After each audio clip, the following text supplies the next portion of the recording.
Begini, ini penting saya utarakan karena sanad keguruan itu pernah saya cek ya. Ini cerita ini tahadus bin Nikmat. Guyonannya ulama meskipun guyonan itu ternyata musalsal. Dulu ya itu mungkin semuanya dengar sering cerita ada seorang desa gitu yang kambingnya habis mati, kebetulan kambingnya itu jenggotan kata beliau. Itu ada khotib yang jenggotan tuh nangis. Sempat khotibnya itu GR kalau dia itu ya ta'assar bimau idoti. Ya ta'assar sampai apa? Nangis sih. Ternyata enggak. Dia ingat khotib itu ingat kambingnya yang mati. Itu cerita Yai dulu dan diulang-ulang. Ternyata saya baca, kalau sama nggak percaya baca di Al-Fawaid Asy-Syatiriyah atau Al-Fawaid Al-Haramiyah. Itu karangannya Habib Salim Asy-Syatiri. Beliau dekat sekali dengan Gus Najib, pernah nginep di beliau. Itu di karangan beliau sampai cek nanti di qauluhu ta'ala lau adzibannahu adzaban syadidan aw la asfahannahu aw la ya'tiyanni bi sultanim. Itu kata beliau begini. Adzaban syadidan itu orang dihidupkan atau didomisilikan di daerah yang enggak sejenis. Itu tersiksa sekali. Terus di situ beliau cerita, dulu itu ada orang alim alamah hamilul Quran itu di penjara. Karena ketemu orang sejenis santri-santri yang kebetulan itu ada kios politik itu atau gerakan politik. Itu di penjara itu asik saja. Bahkan banyak alumni penjara itu udah hafal Quran. Yang sebelum hafal ada yang bebas, nggak mau bebas karena ingin meneruskan hafalan dengan saking keramatnya tadi orang alim yang hafal Quran. Suatu nanti kalau nggak percaya nanti dicek. Kitab itu sekarang gampang didapatkan. Al-Fawaid apa? Asy-Syatiriyah atau Al-Fawaid Al-Haramiyah itu namanya itu. Itu ternyata terus penguasa ini ngerti, ini di penjara kok happy-happy saja malah mulang Quran. Di penjara mek wong bedui sing ora roh wong alim ya ora roh kitab. Ternyata si bedui tadi pertama melihat syekh yang jenggotan tadi, ingatnya sama kambing tadi. Langsung doa, ya Allah saya ingin bebas. Artinya betapa tersiksanya orang dikumpulkan orang yang tidak sejen. Dan guyonan itu ada di Al-Fawaid Asy-Syatiriyah. Betapa ini al-arwah junudun mujannad. Mbah Mun muridnya Sayyid Alawi pernah cerita itu, meskipun dengan analogi kias yang beda. Sayyid Habib Salim Asy-Syatiri itu malah cerita itu ditadwin, dimudawankan, yaitu ditulis di kitab. Itu kan luar biasa. Dan saya punya kitab itu. Kemudian yang sama lagi adalah Yai sering berkeyakinan annal ardo kurawiyah. Meskipun sampean mungkin lihat di video-video nak bumi itu flat. Itu orang nggak mau mikir mungkin ya. Annal ardo kurawiyah. Saya percaya beliau karena beliau orang alim dan saya percaya teori falak. Kemudian saya cek di tafsirnya Imam Habib Syatiri tadi di ayat watarol jibala tahsabuha jamidata wa hiya tamurru marras sahab. Kata beliau annal ardo kurawiyah wa anna hadhil ardo tamurru kal jibal atau tamurru mamarul jibal marul jibal. Ketika dia ditanya apa alasannya watarol jibala tahsabuha, kan ada kata tahsabuha. Tahsabu itu hasibah yahsabu husbanan. Kalau sebagian lughat hasibah yahsibu husbanan. Nah, itu sekarang kata beliau itu sekarang. Kenapa itu sekarang? Idlah husbana hunaka. Kan ada mufassir yang mengatakan tamurru marras sahab itu nunggu di akhirat. Wa tarol jibala tahsabuha jamidata wa hiya tamurru marras sahab. Marras sahab itu nunggu nanti di akhirat. Tapi kata Habib Salim Asy-Syatiri tidak di dunia. Idlah husbana hunalika itu akhirat maksudnya. Di akhirat husban itu artinya kan nyongko, ngiro.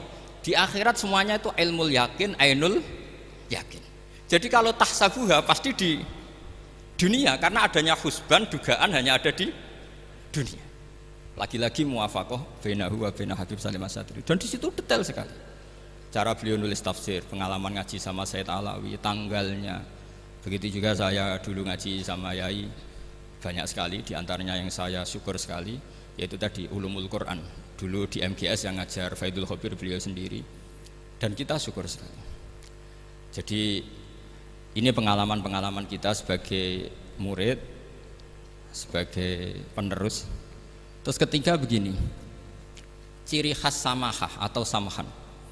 Ini saya meskipun tidak bawa makalah, saya ini baca sekian takbir. Kenapa guru-guru kita di Indonesia itu menghindari tema-tema ekstrim atau tema-tema keras. Saya pikir di sini masyhur sekali, beliau sering ngendikan zada khusyu'an zada jalan. Kita hanya nirukan saja tapi tidak ikut menvonis.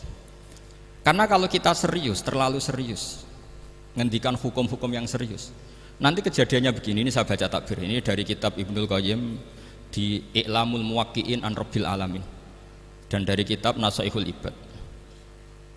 Ketika lisan dihisab sama Allah Ta'ala dan mendapatkan azab yang paling tinggi dibanding jawareh yang lain, itu ketika lisan menanyakan sama Allah, kenapa ya Allah saya punya adab yang begitu ekstrim? Jawabannya Allah, kharajat minka kalimatun balagot masyariqal ardi wa magharibaha fasufikat biha damul haram wa ukhidha biha al malul haram wa antuhika biha al farjul haram. Jadi kalau fatwa serius menjadi ekstremis, apalagi fatwa-fatwa tentang chaos, tentang apa, itu nanti resikonya itu ada safkut dima, dan itu hal yang dihindari ulama dulu. Kamu jangan pernah fatwa dengan meluncurkan satu kalimat yang dengan kalimat itu bisa saja sufika biha adamul haram, orang-orang yang nggak perlu mati harus terbunuh dan sebagainya dan sebagainya. Kalau dalam Nasaihul Ibad redaksinya adalah kharajat minka kalimatun balagot masyariqal ardi wa maghariba. Ini kalau di kitab Ibnul Qayyim redaksinya itu ada seorang ulama yang ngeluh ketika habis ngajar Al-Hudud. Ha anadza, kata beliau, yuta'allamu minni ma tudrabu bihir riqab wa tuta'u bihil furuj wa tu'khadhu bihil huquq. Jadi sehingga dengan tradisi ulama kabiron an kabirin, dulu-dulunya itu memang ulama menghindari tema-tema ekstrim. Bukan karena tidak bisa, karena takut ini kalau salah fatwa nanti safkut dima.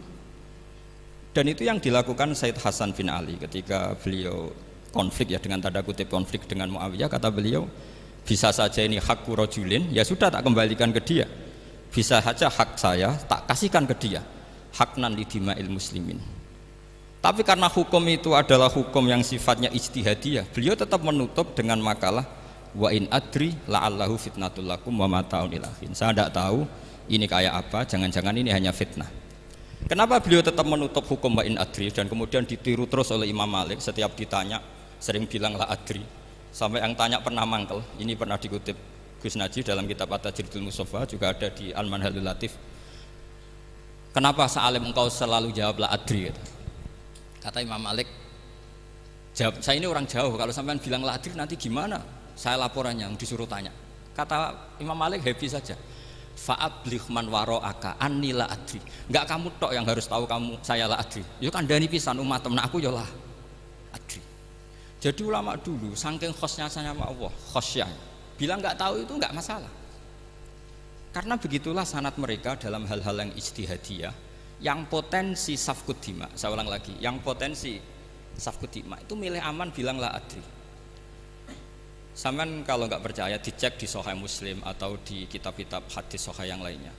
Dan ini juga yang dipakai Ibnul Qayyim ketika bikin muqaddimah I'lamul Muwaqqi'in dalam Khotorul Fatwa.